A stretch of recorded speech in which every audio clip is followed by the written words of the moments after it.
નવો પશ્ચિમી વિક્ષોભ સક્રિય થવાને કારણે ફરી એક વખત દેશમાં કમોસમી વરસાદ તથા બરફવર્ષા જોવા મળશે। એક બળવાન પશ્ચિમી વિક્ષોભ પાકિસ્તાનની દિશાએથી ઉપરી હિન્દુસ્તાનની સમીપ આવીને 20મી જાન્યુઆરીથી ભારત ઉપર પ્રભાવી બનશે, જેથી તારીખ 20થી જ દેશના હવામાનમાં પુનઃ પરિવર્તિત આવશે, જેમાં તારીખ 23 જાન્યુઆરી આસપાસ ઉત્તરના પહાડો અને ઊંચાઈવાળા ભૂભાગોમાં વરસાદ અને ભારે હિમવર્ષા થશે।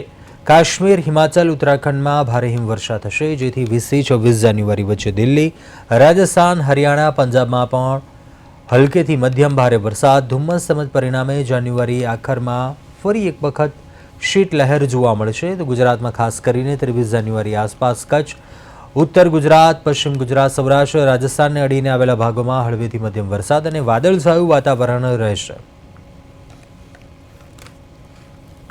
નવા વર્ષ 2026ની શરૂઆતમાં આપણે કમોસમી વરસાદ જોયો, ત્યાર પછી ફરી એક વખત આવા કમોસમી વરસાદની અને માવઠાની શક્યતા ઊભી થઈ છે।